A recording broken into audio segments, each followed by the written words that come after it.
Hello बच्चों, मैं स्मिता बिजलवान स्वागत करती हूँ आपका आईसीटी वर्चुअल क्लासरूम में। आशा करती हूँ आप सभी स्वस्थ होंगे और अच्छे से अपनी पढ़ाई कर रहे होंगे। बच्चों, आज हम पढ़ने जा रहे हैं क्लास 8 की साइंस। और क्लास 8 साइंस में हमारा चैप्टर चल रहा था कोल एंड पेट्रोलियम, यानी कि कोयला और पेट्रोलियम। अब जैसे कि आप जानते हैं, अपने प्रीवियस लेक्चर्स में हमने ये चैप्टर स्टार्ट किया था। काफ़ी सारे टॉपिक्स जो हैं इस चैप्टर के हमने कवर कर लिए थे अपने प्रीवियस लेक्चर में। ठीक है, तो एक बार उन टॉपिक्स को एक बार रिवाइज कर लेंगे, कौन कौन से टॉपिक हम पढ़ चुके हैं, समझ चुके हैं अच्छे से। फिर बाकी आगे चैप्टर को आगे कंटिन्यू करेंगे। चलिए, तो लास्ट लेक्चर में बच्चों इस तरीके से फ्लो चार्ट बना करके हमने देखा था कि कौन कौन से टॉपिक हम पढ़ चुके हैं। ठीक है, तो जितने भी टॉपिक्स आपको यहाँ पर दिख रहे हैं वो सारे हमने कवर कर लिए हैं। ठीक है, तो एक बार थोड़ा डिटेल में देख लेते हैं। हमने रिसोर्सेज यानी कि संसाधन के बारे में बात करी थी। अब संसाधन क्या होते हैं, जैसे कि आप जानते हैं कि हम अपने यूजेस के लिए, अपने उपयोग के लिए अलग अलग पदार्थों का उपयोग करते हैं। अब इन पदार्थों में से, इन मटेरियल्स में से कुछ तो हमें कैसे मिलते हैं, नेचर से मिलते हैं, उनको हम डायरेक्टली यूज करते हैं। और कुछ जो है मिलते तो वो भी नेचर से ही है, लेकिन उन्हें मानवीय प्रयासों द्वारा बनाया जाता है। ठीक है, मानवीय, हम कह सकते हैं कि मैन मेड होते हैं। ठीक है, मानव निर्मित होते हैं। ठीक, तो उन सभी का हम उपयोग करते हैं अपने लिए, है ना, अपने उपयोगों के लिए, अपने फायदे के लिए। तो वो सारी चीजें क्या होती है, रिसोर्सेज होती है।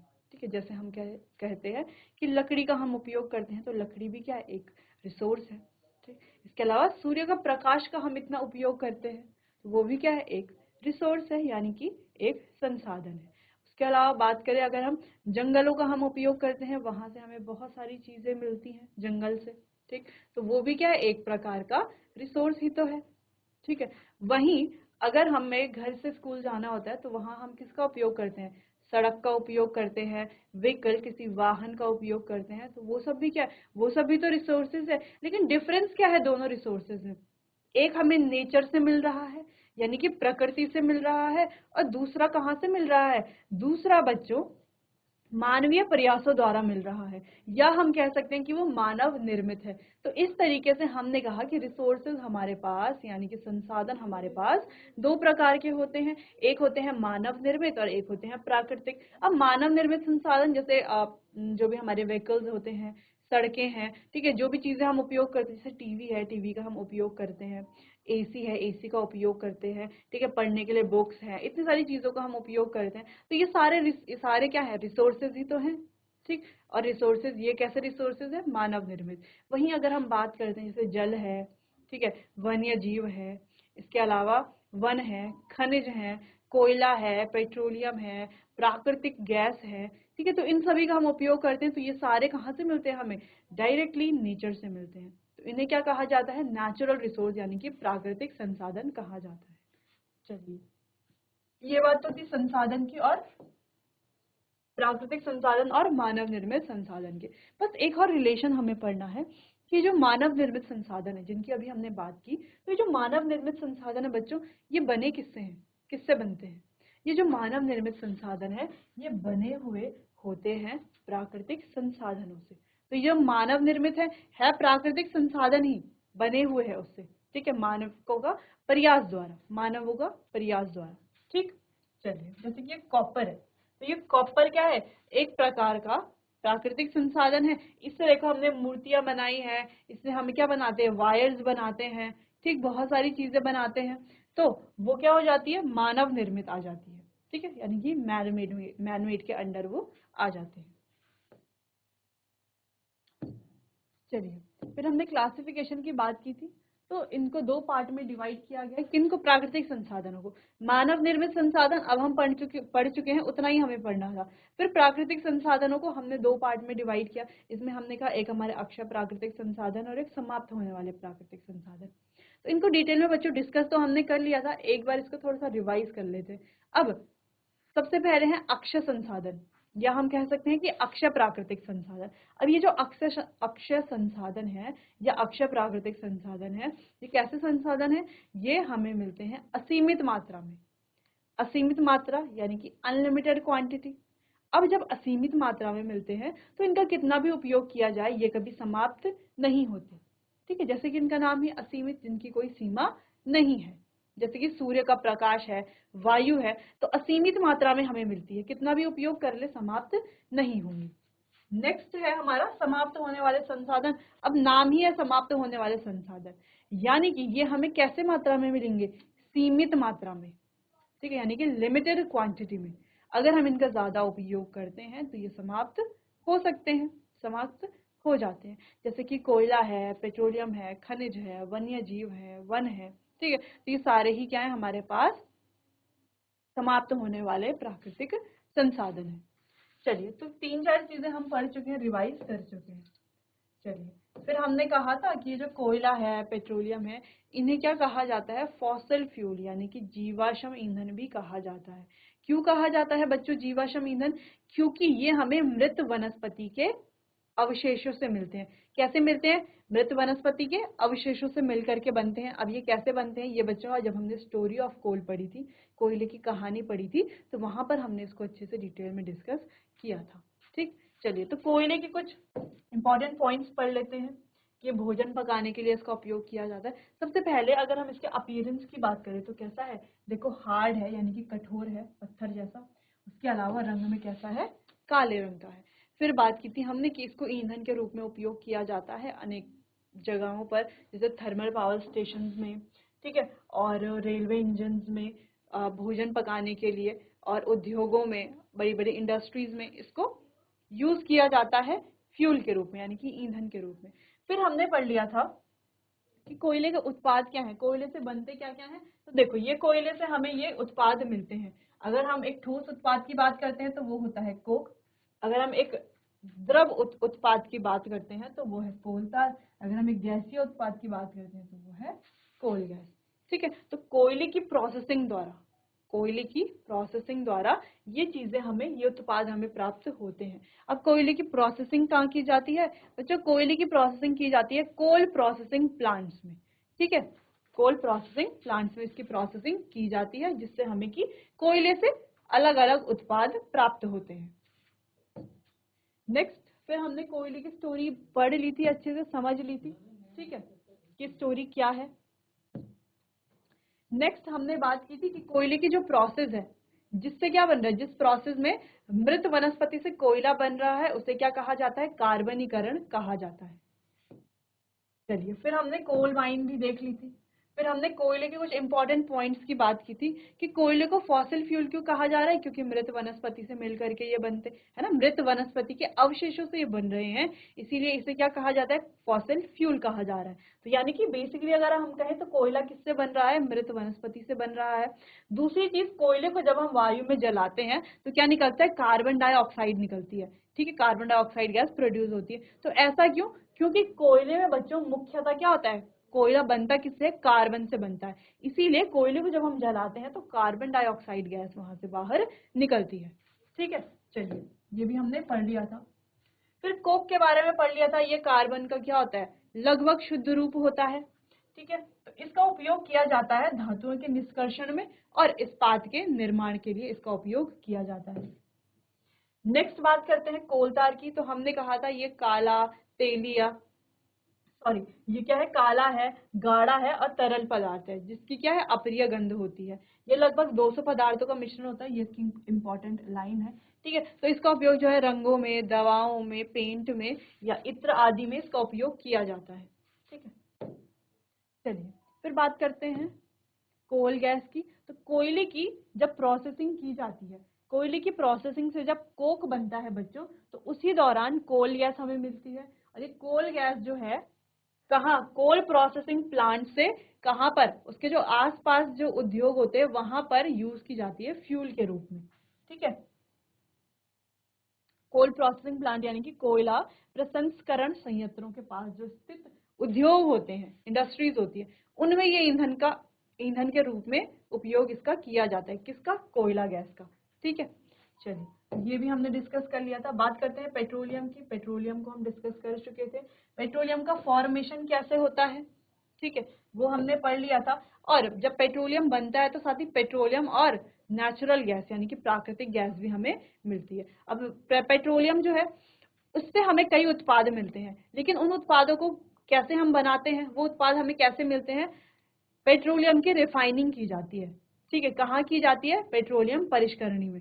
ठीक है, तो उसकी रिफाइनिंग जब की जाती है पेट्रोलियम की, तो हमें उसके जो बहुत सारे जो उसके जो संघटक होते हैं जिनसे मिलकर के पेट्रोलियम बना है, उन्हें अलग अलग किया जाता है, तो हमें बहुत सारे उत्पाद इसके देखने को मिलते हैं,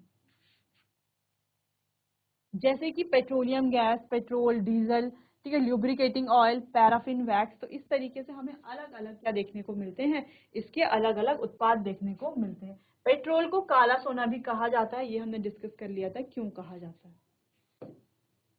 वही बात करते हैं पेट्रोलियम के जो संघटक हैं, ठीक है, तो उनको अलग तो पेट्रोलियम परिष्करणी में किया जाता है, और उसके जो संघटक हैं उनके अपने अपने क्या होते हैं, उपयोग होते हैं। जैसे कि यहाँ पर हमने डिस्कस कर लिया था, जिसको शॉर्ट फॉर्म में यहाँ पर लिखा हुआ है कि जैसे बिटुमेन, ये भी क्या उसका एक संघटक है जिसका उपयोग रोड निर्माण या सड़क निर्माण के लिए किया जाता है। बात करते हैं पैराफिन मोम, जिसका उपयोग मरहम, मोमबत्ती, वैसलीन आदि के निर्माण में किया जाता है। बात करते हैं स्नेहक तेल की, जिसका उपयोग लुब्रिकेशन यानी कि स्नेहन में किया जाता है, मशीन्स के स्नेहन में। ठीक है, बात करते हैं डीजल की, तो भारी मोटर वाहन, ट्रक, ट्रैक्टर चलाने के लिए। मिट्टी का तेल हम जानते हैं स्टोव, लैंप, ठीक है, जेट वायुयान को चलाने के लिए। ठीक, नेक्स्ट पेट्रोल। पेट्रोल हम जानते हैं एक मोटर ईंधन है, कार, स्कूटर जो हम चलाते हैं पेट्रोल से चलाते हैं। और ड्राई क्लीनिंग यानी कि शुष्क धुलाई के लिए ये क्या है, एक सॉल्वेंट होता है, एक विलायक होता है। नेक्स्ट पॉइंट है द्रवित पेट्रोलियम गैस यानी कि एलपीजी। हम जानते हैं घरों में, उद्योगों में इसका ईंधन के रूप में उपयोग किया जाता है। ठीक है, चलिए फिर बात की थी हमने प्राकृतिक गैस की बच्चों, कि प्राकृतिक गैस क्या होती है। देखो प्राकृतिक गैस है क्या, जब हमें पेट्रोलियम से क्या मिलता है, जब हम जब बच्चों पेट्रोलियम का फॉर्मेशन होता है तो उसी के साथ साथ पेट्रोलियम और हमें नेचुरल गैस भी मिलती है। ठीक है, तो नेचुरल गैस को क्लीन फ्यूल कहा जाता है, यानी कि स्वच्छ ईंधन कहा जाता है। क्योंकि क्यों कहा जाता है, क्योंकि क्या है, ये कम प्रदूषणकारी है, इससे प्रदूषण नहीं होता। अब ये जो नेचुरल गैस है, क्या इसको ऐसे ही भंडारित करके रखा जाता है? नहीं, ये जो नेचुरल गैस है बच्चों, इसको उच्च दाब में संपीड़ित करके, उच्च दाब में संपीड़ित करके संपीड़ित प्राकृतिक गैस के रूप में भंडारित करके रखा जाता है। यानी कि हाई प्रेशर पर इसको कंप्रेस करके, कंप्रेस्ड नेचुरल गैस के रूप में इसको भंडारित करके, स्टोर करके रखा जाता है। दूसरी चीज ये क्या है, इजी टू ट्रांसपोर्ट है, यानी कि इसको पाइपों के द्वारा आसानी से एक जगह से दूसरी जगह ले जाया जा सकता है, और एक जगह से दूसरी जगह वापस ले जाया जा सकता है, लाया जा सकता है। ठीक, इसीलिए हम कहते हैं कि ये क्या है, इजी टू ट्रांसपोर्ट है। ठीक है बच्चों, चलिए, और इजी टू हैंडल भी है, क्योंकि इसे हम क्या कर सकते हैं, सीधा जला सकते हैं। ठीक, चलिए, तो इसके कुछ लाभ भी हमने पढ़ लिए थे कि स्वच्छ ईंधन है, कम प्रदूषणकारी है, फिर इसका उपयोग सीधे जलाने के लिए किया जा सकता है। फिर इसके हमने पढ़ा था बच्चों कुछ भंडार है भारत में, जैसे त्रिपुरा, राजस्थान, महाराष्ट्र, तमिलनाडु, आंध्र प्रदेश, तो वहां पर हमें जो है ये प्राकृतिक गैस इन हिस्सों पर पाई जाती है। तो ये भी हमने डिस्कस कर लिया था। चलिए, तो अब बात कर रहे थे हम सीमित प्राकृतिक संसाधनों की। एक बार आप इसे देख लीजिए, फिर इसके आगे डिस्कस करते हैं। एक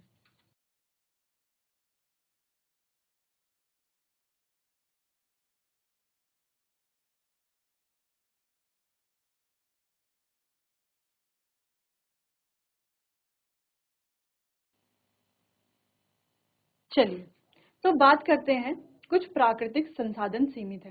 तो यहाँ पर हम अपने लास्ट लेक्चर में यहाँ पर हम डिस्कशन कर रहे थे, तो हमने यहाँ पर देखा कि हमें पता है कुछ संसाधन जो है वो हमें सीमित मात्रा में मिलते हैं, जैसे कि कोयला है, पेट्रोलियम है, सीमित मात्रा में मिलते हैं। सीमित मात्रा में क्यों मिलते हैं बच्चों, क्योंकि इनको बनने में लाखों वर्षों से भी अधिक वर्ष लग जाते हैं। अब इतने वर्ष इन्हें बनने में लग रहे हैं, और जो हमें अभी तक भंडार मिले हुए हैं, अगर हम उनका ज्यादा उपयोग करते हैं तो वो तो क्या हो जाएंगे, समाप्त हो जाएंगे। फिर दोबारा बनने में तो उन्हें इतने लाखों वर्ष लग रहे हैं। ठीक, तो इसीलिए कहा जाता है कि ये कैसे संसाधन है, सीमित संसाधन है।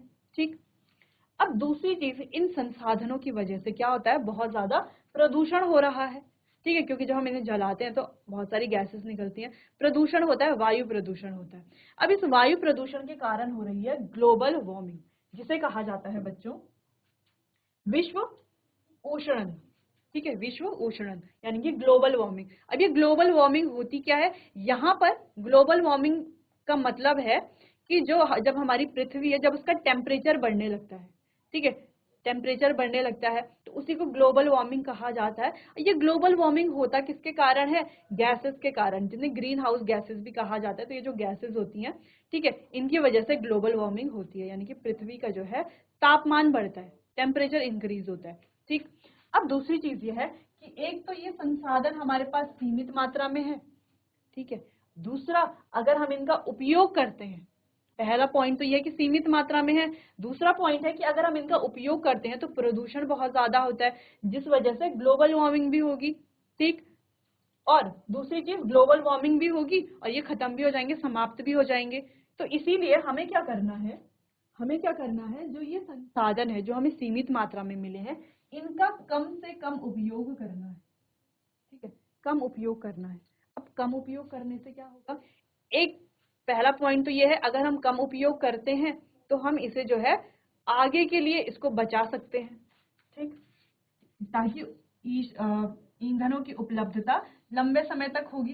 ठीक है, ताकि हम इसे क्या करें, फ्यूचर के लिए बचा सकते हैं। पहला पॉइंट तो यह है। और दूसरा पॉइंट यह है कि जो प्रदूषण है उसमें भी कमी आएगी, प्रदूषण भी नहीं होगा, प्रदूषण नहीं होगा तो ग्लोबल वार्मिंग भी नहीं होगी, जलाएंगे नहीं तो गैसेज नहीं निकलेंगी, गैसेज नहीं निकलेंगी तो ग्लोबल वार्मिंग नहीं होगी। ठीक है बच्चों, तो इस तरह से हम क्या कर सकते हैं, उपयोग सिर्फ तभी करना है जब हमें बहुत ज्यादा आवश्यकता हो। ठीक है, जब ऐसा हो कि इनके बिना काम ही नहीं चलेगा, फिर हम इनका उपयोग कर सकते हैं, लेकिन हमें अवॉइड करना है इनका ज्यादा से ज्यादा उपयोग करना, हमें क्या करना है, बिल्कुल अवॉइड करना है। ठीक, चलिए, तो इतना पॉइंट आप समझ गए होंगे। तो यहाँ से ये पॉइंट्स जो हाईलाइट किए गए हैं उन्हें आप अपनी कॉपी में नोट कर सकते हैं।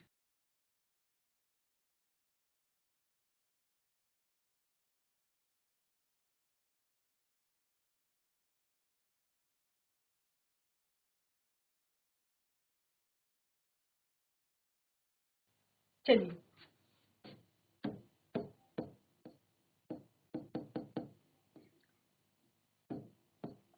अब कुछ और इम्पोर्टेंट पॉइंट हमें पढ़ने हैं। भारत में पेट्रोलियम संरक्षण अनुसंधान संघ, जिसे पीसीआरए कहा जाता है, इसकी डेफिनेशन भी आ सकती है बच्चों कभी 1 मार्क में। पेट्रोलियम संरक्षण अनुसंधान संघ, पीसीआरए जिसे कहा जाता है, लोगों को सलाह देती है कि गाड़ी चलाते समय किस प्रकार पेट्रोल डीजल बचाएं। ठीक है, तो वहां की कुछ गाइडलाइंस होती हैं, या वो लोगों को क्या देती है, कुछ गाइडेंस देती है कि किस तरीके से हमें पेट्रोल डीजल को बचाना है। क्योंकि ये भी तो एक क्या है बच्चों, ये भी तो क्या है, कहाँ से मिलेगा पेट्रोल और डीजल, पेट्रोलियम से। पेट्रोलियम कहाँ से आएगा, पेट्रोलियम हमारा प्राकृतिक संसाधन है। किस प्रकार का प्राकृतिक संसाधन है, जो हमें सीमित मात्रा में मिलता है ना। यही तो है, जो ये पेट्रोल डीजल का उपयोग हम करते हैं, जो पेट्रोल है ये डीजल है, ठीक है, हम ऐसे ही कितना ज्यादा उपयोग कर लेते हैं इसका। ठीक है, अब ये जो पेट्रोल डीजल है आता कहाँ से है, बनता कैसे है, पेट्रोलियम से। पेट्रोलियम क्या है, एक नेचुरल रिसोर्स है, यानी कि प्राकृतिक संसाधन है। कैसा प्राकृतिक संसाधन है, जो कैसे अमाउंट में प्रेजेंट है हमारे पास, सीमित मात्रा में, जो सीमित मात्रा में उपस्थित है। अब सीमित मात्रा में उपस्थित है पेट्रोलियम, उससे पेट्रोल बनता है।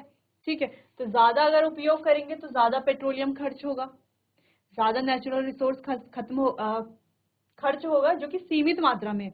अब मात्रा सीमित है तो एक ना एक टाइम बाद क्या हो जाएगी, खत्म हो जाएगी, फिर कहाँ से आएगा पेट्रोल।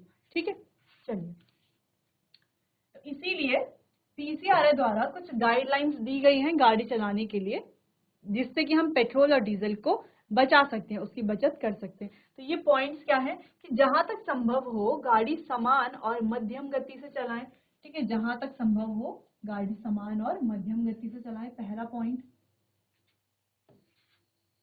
नेक्स्ट पॉइंट है, यातायात लाइटों पर अथवा जहां आपको प्रतीक्षा करनी हो गाड़ी का इंजन बंद कर दीजिए। ठीक है, जहां पर हमें किसी का इंतजार करना है, वेट करना है, प्रतीक्षा करनी है, और यातायात लाइटों पर भी हमें क्या कर लेना है बच्चों, इंजन को ऑफ कर लेना है। ठीक है, इंजन को बंद कर लेना है, सेकेंड पॉइंट। थर्ड पॉइंट है, टायरों का दाब सही रखिए। तो टायर्स में सही प्रेशर हमें मेंटेन रखना है, थर्ड पॉइंट। और बात करते हैं फोर्थ पॉइंट की, तो ये है गाड़ी का नियमित रखरखाव सुनिश्चित कीजिए। गाड़ी का जो नियमित रखरखाव है वो हमें सुनिश्चित करना है। ठीक है, तो गाड़ी का रखरखाव सुनिश्चित करना है। तो ये कुछ पॉइंट है बच्चों जिनको अपनी डेली लाइफ में इंक्लूड करके, ठीक है, यानी कि दैनिक जीवन में इंक्लूड करके हम क्या कर सकते हैं, पेट्रोल को कई हद तक या डीजल को कई हद तक क्या कर सकते हैं, बचा सकते हैं। तो हमारा छोटा छोटा कंट्रीब्यूशन भी क्या आता है, देश के बहुत बड़े काम आता है। ठीक है, चलिए, तो ये पॉइंट्स आपको नोट कर लेने हैं अपनी कॉपी में, फिर आगे कंटिन्यू करते हैं।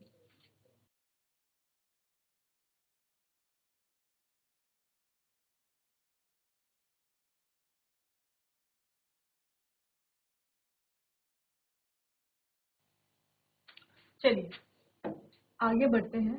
तो यहीं पर इंग्लिश में सारे पॉइंट्स लिखे हुए हैं कि पीसीआरए यानी कि petroleum conservation research association, PCRA ने कुछ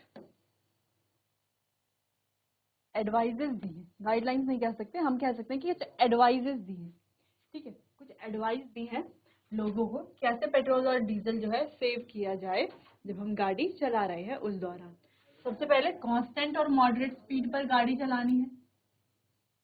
सेकंड पॉइंट की जो ट्रैफिक लाइट्स हैं वहां पर इंजन को ऑफ कर लेना है, और जहां पर हमें किसी का वेट करना है वहां पर इंजन को ऑफ कर लेना है। टायर का प्रेशर एकदम करेक्ट होना है, ये करेक्ट होना चाहिए, ये हमें सुनिश्चित करना है। और गाड़ी का रखरखाव हमें सुनिश्चित करना है। ठीक, regular maintenance of the vehicle, तो व्हीकल का रखरखाव हमें सुनिश्चित करना है। तो वही पॉइंट्स जो हमने अभी हिंदी में पढ़े वही पॉइंट इंग्लिश में है, और ये पॉइंट्स को भी आप नोट कर सकते हैं। जिनको इंग्लिश में नोट करना है वो इंग्लिश में नोट कर सकते हैं।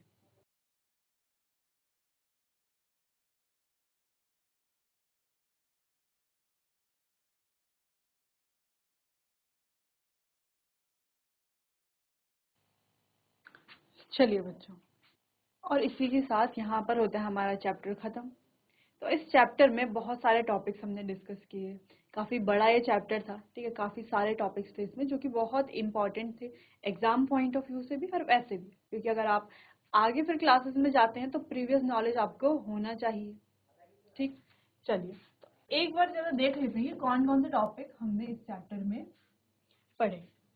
तो सबसे पहले हमने संसाधन के बारे में पढ़ा।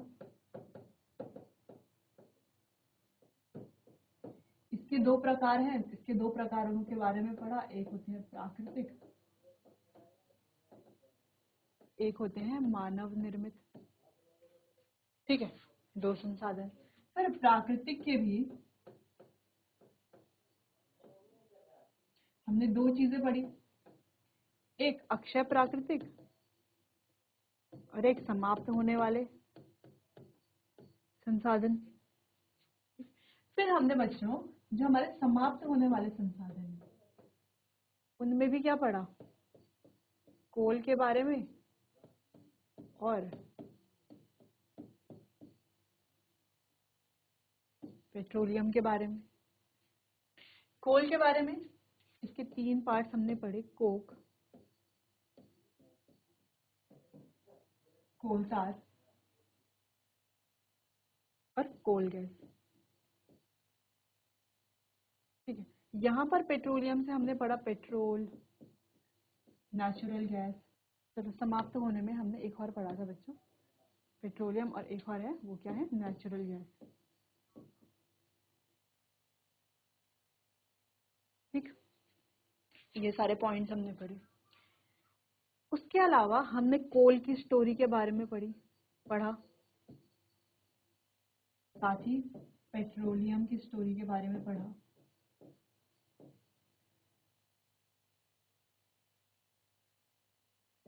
पीसीआरए ने क्या एडवाइजेस दी हैं उसके बारे में हमने देखा।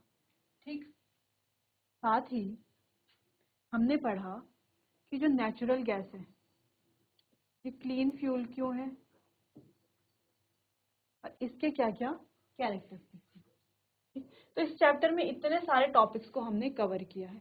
तो सारे टॉपिक्स ही इम्पॉर्टेंट है, जैसे अगर हम संसाधन की बात करते हैं तो उसके दोनों टाइप भी इम्पोर्टेंट है।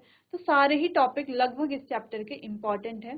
ठीक, तो अब बच्चों आने वाले अगले सेशन में हम इससे क्वेश्चन आंसर्स करेंगे, जहां पर हम कुछ एमसीक्यू टाइप्स क्वेश्चन करेंगे, कुछ शॉर्ट आंसर टाइप क्वेश्चन करेंगे, कुछ लॉन्ग आंसर टाइप क्वेश्चन करेंगे, कुछ वन वर्ड वाले क्वेश्चन करेंगे।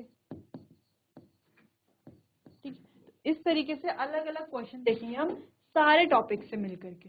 ठीक है, ताकि जो चैप्टर है वो बहुत अच्छे से कंप्लीट हो जाए। अगर चैप्टर में कुछ रह जाता है, अगर आपको चैप्टर में कोई टॉपिक ऐसा है जो समझ में नहीं आता, तो क्वेश्चन आंसर्स के माध्यम से वो आपको अच्छे से समझ में आ जाएगा। तो आज के लिए बस इतना ही, बाकी मिलते हैं अपने आने वाले अगले सेशन में। तब तक के लिए आपका बहुत बहुत धन्यवाद।